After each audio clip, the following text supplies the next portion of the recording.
Kia ora and welcome to another video in the series here to teach you about Riftbound from your very first game all the way through to your first next tonight. Today we're going to take a quick detour and visit a deck archetype known as Aurora decks. These focus around a body style gear that introduces at the end of your turn. You look through your entire deck and you bring out a unit from it. If that sounds a little confusing, don't worry, we'll be showing it off in game right away. We are going to be playing a game with a Dazzling Aurora deck on the bottom side. One moment. And we'll be playing against, let's go Diana for their opponent for today. We can see here in a moment that both battlefields have been chosen.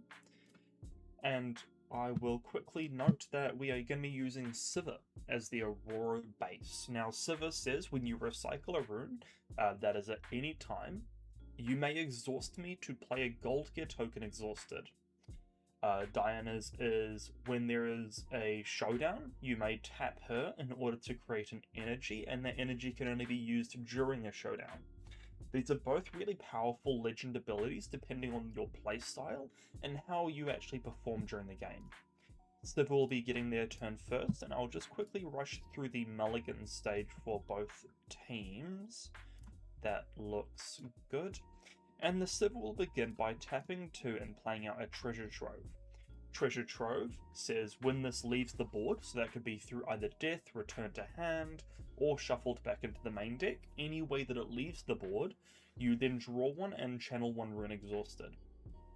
What we'll now be doing is we'll be recycling 1 rune, which triggers our Sivir Battle Mistress, creating a gold, and killing this for that purple. That will now go into the trash. We will channel 1 rune exhausted and draw a card. We will then end our turn. I will now reveal the hands just so we can get a clear picture of what we're looking at right now. Currently, the Sivir has in hand a stacked deck, which allows them to look at the top 3 cards of their main deck, put 1 into their hand, and recycle the rest. They have a Ride the Wind, which allows them to move and ready a unit. A friendly unit. It doesn't have to go to a battlefield, nor does it have to be from a battlefield. It can be anywhere. Then you have Punch First, which is a very high-hitting attack action, which adds 5 might to any unit. The next card is the Creme de la Creme. It is Dazzling Aurora. This is the focus point for the deck. It is once you play it at the end of every turn, you will, beginning at the top of your deck, reveal cards until you find a unit and play that unit for free, ignoring both energy and power. And the last card is Mobilize, which lets you channel 1 rune exhausted, but if you can't, such as if you're at 12 runes, you get a draw 1 instead. It is now the Diana's turn. They have 3 runes available, and their cards are currently Flash, which allows them at reaction speed to retreat 2 enemies from battlefields. Next, they have Ride the Wind, which, as mentioned earlier, allows you to move and ready a unit. Then you have Acceptable Losses, which says that each player kills one of their gear. This means that each player chooses a gear that they control and kills it. That'll be kind of important later. The next card is Tide Turner, which is a unit, which has the ability, when I am played, you may choose a friendly unit, and if you do, that friendly unit and the Tide Turner will swap locations. And the last card is Gust. Now, Gust is when a unit at a battlefield has 3 or less might, you may return it to the enemy, the opponent's hand, or the owner's hand. Sometimes you'll use it on your own units. For the Diana, in the circumstances, they'll be tapping 3 and bringing out their chosen champion, which is Diana Lunari, which says when a showdown begins here, in other words, when she is part of the showdown, you may pay 1 energy. If you do, predict, then reveal the top card of your main deck. If it is a spell, draw it, otherwise recycle it. Well, actually, it doesn't say otherwise recycle it. Instead, if it's a spell, if it's not a spell, you just put it back.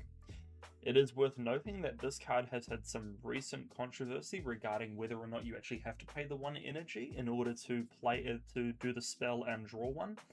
But the general consensus is, while it is accepted that you don't have to, people feel it's not in the spirit of the game. If you want to see and understand more about why that is, It's to do with the phrasing of the sentence, you may pay 1 energy, and if you do, predict. For the battlefields for today, we have Aspirant's Climb, which means that instead of going for 8 points this game, we're going for 9. And we have Ravenbloom Conservatory, which says when you defend here, reveal the top card of your main deck. If it's a spell, put it in your hand, otherwise recycle it. You can see similarities between these two cards and what they want to do, which is just look at the cards and constantly be pulling spells for the Diana. The Diana will pass, and it now becomes the Sivir's turn. They will begin by tapping 2 runes to play Mobilize to channel 1 rune Exhausted. The next thing they will do is they will play a stacked deck. Looking at the top 3 cards of their deck, they will see that one of them is a Baron Nashor, which they really don't want to do. One's a Scryer's Bloom, which is okay, and one is a Catalyst of Aeons, which is perfect for them. They'll be putting that one into hand, and the rest of the cards to the bottom of the deck, and resolving. With 1 rune remaining, they will tap it in order to bring out a Scryer's Bloom. Unlike regular gear, Scryer's Bloom says it enters exhausted, which is the exception to when gear enters ready. This is, when you kill this, you must also pay 1 energy, and exhaust it, which you cannot currently do because it is currently exhausted. Predict 2, which means you look at the top 2 cards of your main deck, and you can decide whether you want to keep, recycle, or change the order. Then, draw 1 and gain 1 experience. That last bit about the experience isn't as important, but it is worth noting. It is now the end of the Sivir's turn, and it becomes Diana's turn. They're going to begin by moving their Diana Lunari into this battlefield. And while the Sivir is completely out of runes, which technically means this is going to be a free conquer, before that resolves, we are going to create 1 energy through the Diana Scorn of the Moon legend ability, and we're going to use that energy in order to do the Diana Lunari prediction and reveal. The Diana will now look at the top card of their deck and see it as Smokescreen. They're then going to reveal said card to both players by clicking this button and showing 1 more. So now it is technically, you can see that it is hidden. If I reveal it, it is now visible to both players, and that will now go to hand. That will now resolve the showdown, and Diana will score 1 point. They will then tap 2 runes in order to play a Tide Turner to the Ravenbloom Conservatory. They will not be triggering the Ravenbloom's ability at this stage, but instead what they will be doing is that they will be tapping 2 and recycling 1 purple in order to play a Ride the Wind, targeting their Diana Lunari to send it to this battlefield instead. It will move over to that battlefield, it will be readied, and now that this spell has resolved, a showdown will begin over here. We will now redo the prediction for Diana Lunari because there is no limit to how many times you can do this so long as there is a showdown. By tapping 1 energy, looking at the top card, we will now reveal it to show that it is a spell to the opponent and put it to hand. We will then finish the showdown by scoring a point for the conquer, and the Diana is now at 2 points. They will pass, and it is now the Sivir's turn. Sivir will tap 4 runes to play out a Catalyst of Aeons, which allows them to channel 2 runes exhausted. Between the Catalyst of Aeons and the Mobilize, you should see, as well as in the next Mobilize, you should see a very similar or familiar pattern with what this deck wants to do, which is get units out as fast as possible. We will help that by then playing out another Mobilize, creating another rune, and then we'll be using 1 energy, exhausting the Scryer's Bloom, and killing it to predict the next 2 cards in their deck. And then we will be putting we'll keep both of them and put the Ride the Wind, had a bit of a moment there. Ride the Wind to hand, killing the Scryer's Bloom. We won't worry about the experience for this game, but it is once again worth noting it does exist. It is now the Diana's turn, and they score up to 4 points for holding 2 battlefields. They will begin by playing out for 1 energy and acceptable losses, and because there is only 1 gear that is valid for the Sivir to kill, they must kill their gold. And because there is no gear for the Diana to target, there is no resolution on that side. The next thing that they will do is they will pour... Actually, no, they won't do anything else this turn because the only unit they have in hand is a Fizz, which allows them to play any spell from trash with an energy cost of no more than 3. They will then pass the turn, and it'll now be the Sivir's turn, who will now be tapping 9 runes, going down to 3 energy, recycling 2 orange, which will also trigger the Sivir Battle Mistress, which I will just float here. They will be playing out Dazzling Aurora. It is a gear, so it comes in ready, and I'll just go over its ability at the end of the turn in more detail. We'll now create a gold for the resolution of the Sivir Battle Mistress and exhaust her. And with the last 3 runes available to us, we will now just be passing. It is now the end of our turn, and we will be triggering the Dazzling Aurora, which means we will begin by revealing the top card of our main deck until we find a unit, which so happens to be the second card from the top, which is a pretty close call if you ask me. We are going to be playing Baron Nashor with no energy or power cost, and recycling the rest of our cards. We are now going to be playing Baron Nashor, which in my opinion is the most, if not one of the most unique cards in the game. Baron Nashor says, as you play me, add the Baron Pit battlefield. And what that is it is another battlefield that the players can battle over. It counts for points, and has this special ability that says units from here move anywhere. Oh, sorry, units can move here from anywhere. So it is not limited to requiring ganking to go from one battlefield to this battlefield, but you are still required to use ganking if you want to leave this battlefield to another battlefield. The other part says, if you do enter the Baron Pit battlefield, I enter there. So if there was a second Baron played, it would not immediately be entered into the Baron Pit, but instead to the owner's controlled locations. The last 2 sentences say, I can't be chosen by enemy units, enemy spells and abilities, and other friendly units have +2 might. The showdown will occur on the creation of the Baron Pit and the Baron moving in, but there's nothing really the Diana can do at this stage, and as such, they will be passing priority and the Sivir will conquer going to 1 point, but it is now the Diana's turn, who will move up to 6 points, and they will begin by playing for 3 energy, 1 purple power, a Fizz to the Ravenbloom Conservatory, and they will be choosing to play their acceptable losses from their trash, killing another one of the Sivir's gear, but they choose to kill the gold. Unbelievably, that is expected. And the acceptable losses is now recycled, as the resolution of Fizz's ability says recycle the spell after you play it from your trash. With the last 5 runes remaining, the Diana is going to tap Stupefy and target their own Diana to draw 1 card. And they're going to do the exact same thing again, targeting this time their Fizz, drawing an additional card. With their last 3 runes, they're going to pass priority, resolving the last 2 Stupefy's -1s, bringing their units back up to full might. It is now the Sivir's turn. They go to 2 might, and they're going to begin by tapping 1 rune and playing a Gust on the Tide Turner. Now, in response to this, the Diana is going to choose to use Flash in order to bring back, at reaction speed, their Tide Turner and their Diana Lunari back to base. As such, that will now resolve. The Gust will now resolve, but because the Tide Turner is no longer a valid target, it is no longer at a battlefield, it will now fizzle. In other words, it'll resolve, but it won't actually do anything.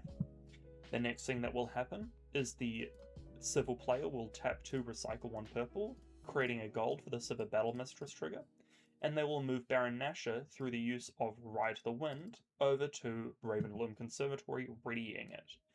That move trigger will now resolve, and the Baron Nashor enters into a showdown against the Fizz, which means that Ravenbloom Conservatory will now trigger the defense statement.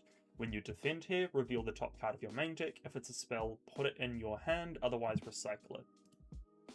The Diner will now reveal the top card of their main deck. It is not a spell, so unfortunately it must go to the bottom, recycled. The defense trigger is now resolved, and it is the Sivir's priority, which they will just pass. It is now the Diana's priority, and they will tap the Diana Scorn of the Moon, as they are currently in a showdown, in order to play Gust targeting their Fizz. This will resolve as there are no reaction speed cards available to the Baron, the Sivir for the Baron.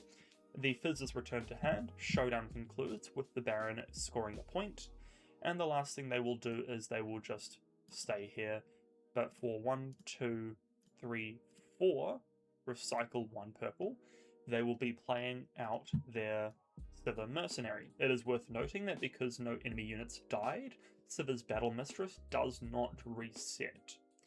They will now be paying an additional 1 energy, 1 purple power to bring Sivir out accelerated into their base, and immediately move it to Aspirant's Climb. The Aspirant's Climb showdown will occur. There is nothing that either player can really do or should do, and that will resolve. It is worth noting that Sivir, because it is a friendly unit, gets an additional 2 might from the Baron Nashor, which means it is currently at 6, and even though technically we have spent 2 power this turn, and this would give it up to 8 might, it is now the end of the turn, and that buff will remove itself. And now we will trigger the Dazzling Aurora, which means that we now look at the top cards of our main deck until we find a unit. 6, 9, 10 cards in, we find Elder Dragon, which is another incredibly unique and powerful card. Elder Dragon says, any amount of your damage is enough to kill enemy units. That is really important to note because when you are assigning combat damage, you now only have to assign 1 point of damage for each unit in order to kill it. It also says when you play me, choose up to 1 enemy unit at each location, deal 1 damage to them. This means that on play, we're going to choose the enemy's home base, and we're going to decide to deal 1 damage to the Diana Lunari. But remember, any amount of damage is enough to kill enemy units now, which means that the Elder Dragon will be played to base rather than a battlefield because it wants to be. And the Diana Lunari will take 1 point of damage and die. It is now the end of the turn, and it passes over to the Diana, who was doing really well, 6 points. They had a really outstandingly strong lead, and now they are not doing too well. They're going to begin by moving into the middle battlefield and scoring 2-7. Then they are going to be tapping. Oh, that's meant to stay there, sorry.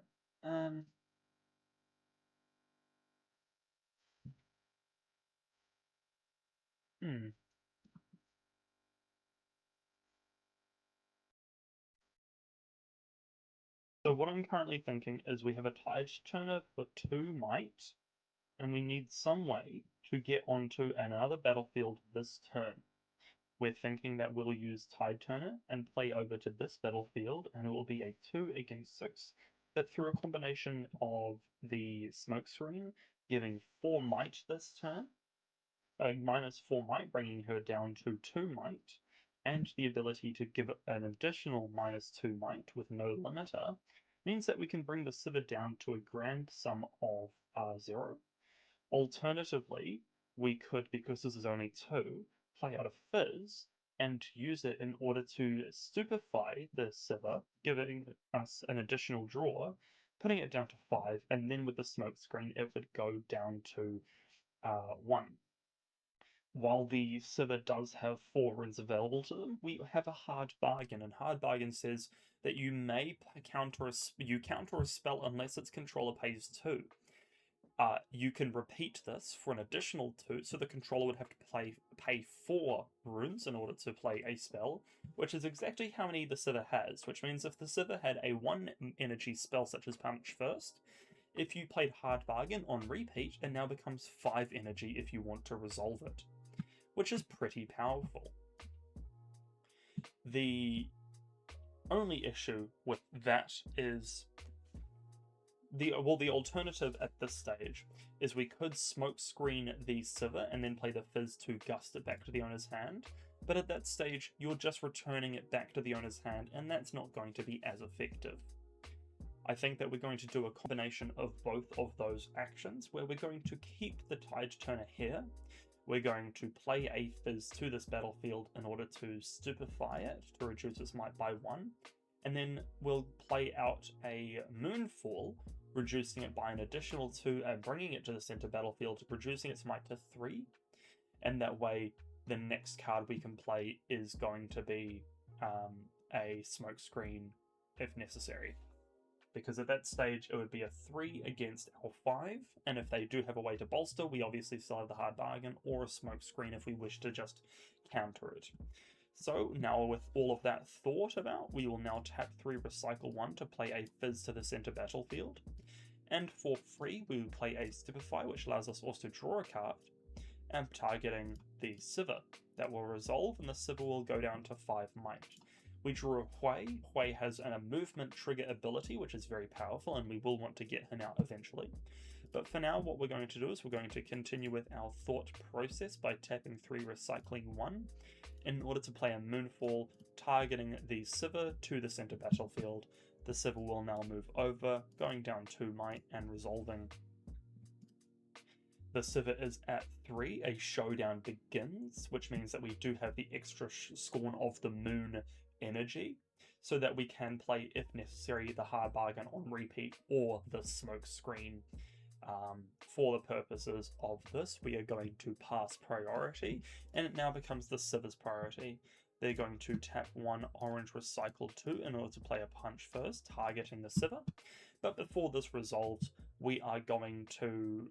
Well, we've got 2 options here. We can either let this resolve, and that way they will go up to 5, and then we can tap 2 to reduce its might by 4, and hope they don't have another way to bolster it. That is exactly what is going to happen. The Sivir is going to get the 5 might, and then we're going to respond at reaction speed after the resolution with a tap to Recycle 1 onto the Sivir, reducing its might by 4. Its might drops down to 4 at this stage, and it's now continuing to be the Sivir's priority. They will tap 1 Recycle 2, and in response we will tap 2 for the Hard Bargain, countering a spell unless its control plays an additional 2, in which that's what will happen. The Sivir will now pay the additional 2, increasing its Sivir's might to 9 this turn. Obviously, although we knew that there was 2 punch firsts in this Sivir's hand, there's no real way for the opponent to be confident that they are going to have a way to play out 2 punch firsts, and have them both in their hand at the same time. So unfortunately for the Diana in this circumstance, it does mean they lose both of their units, and the Sivir gets a point for the conquering of a battlefield they did not control. They will now be reset back to 6 might, as it is now the end of the Diana's turn, and the Sivir will go up to 7 points for holding 2 battlefields this turn. They'll move into the Aspirant's Climb, holding to 8 points this turn, and they will choose to move their Baron Nashor to the center battlefield. It is also worth noting that the Elder Dragon at this stage has 12 might available to them because of the +2 from the Baron Nashor. They will then pass their turn, but before that they must resolve the existence of their Dazzling Aurora, which means they will search their deck until they find their next unit, which is at card number 12. They will then play that out, recycle the remaining cards, and they will play this to the center battlefield. Because it is an additional Baron, it means that every unit gets an additional 2 might this turn, or for the game. Which means that the Sivir goes up to 8, and the Elder Dragon, Baron Nashor, all are 14, which means at the center battlefield we have 14, 28, 36 might, which is... Sorry, 32 might, which is pretty terrifying if you ask me. Yeah, close enough. Math is hard. 36, it is 36, I was right. Anyway, they are now going to pass their turn because of the Dazzling Aurora trigger, and it is now going to be the Diana's turn. They are going to tap 5 runes, recycle 1 to bring out a Hui.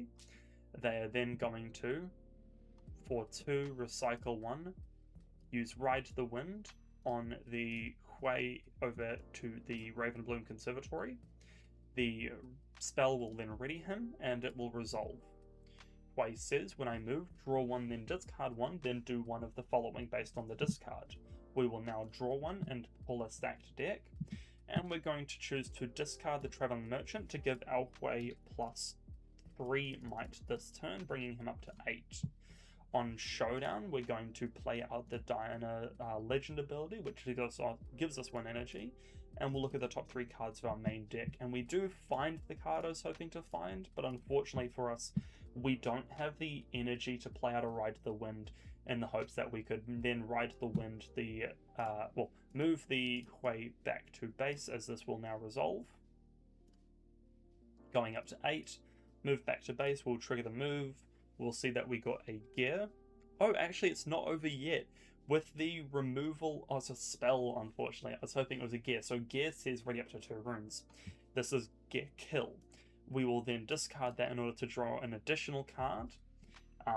What we were looking for was either a gear, which I don't believe this deck has, or if we had an additional rune, we could then use that in order to play out a Ride the Wind, moving the Hui to this battlefield to trigger the draw again, in hopes of getting 1 unit here, 1 unit here, and 1 unit here, a total of 9 might, bringing him to 14, and in some way hopefully getting on top of this Elder Dragon. But it is also worth noting that on the Sivir's turn, they would be able to tap to recycle 1 order to bring out a Baron Nashor and move it over, making it unstoppable at this stage. So this is a great example of what makes a deck such as Dazzling Aurora really difficult for certain decks to combat. It isn't to say that it is impossible to defeat. In fact, there are many decks that do really well into Dazzling Aurora, because rather than having offensive spell tricks like we saw in this game where Diana used 4 spells in a single turn in the attempt to overcome a single battlefield, there are some decks that equal might to the opponent through self buffs, which is something that Baron Nashor can't avoid. And in those circumstances, it's very easy for the opponent to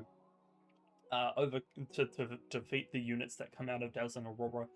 What I will quickly do is I'll bring us over to the player screen, and I'll quickly show you the Best of Sivir from the Hartford Regional. This is the Aurora deck here, and it is worth noting that these are the only 5 units that are available in the entire deck. We see 1 in the Chosen Champion, and across that game we saw 3 of these 4.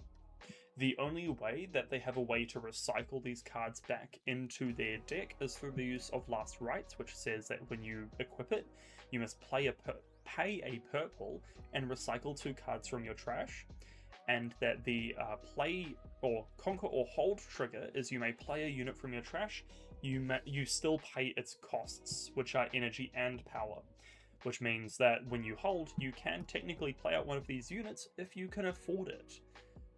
However, it's neither here nor there. You do see in the sideboard they have access to another 3 units if they wished, but in a deck style like this, if you have a way to kill these 4 units, and then they even sideboard in an additional 3, if you have a way to kill these units, this deck quickly fades into obscurity, and there's no real way for them to do anything about it. So that is the really exciting part about Dazzling, where you get to play these massive units. But the scary side is the fact that there's a chance that if they die, well, that's it. Anyway, I hope this has been informative and entertaining, and I'll catch you guys later.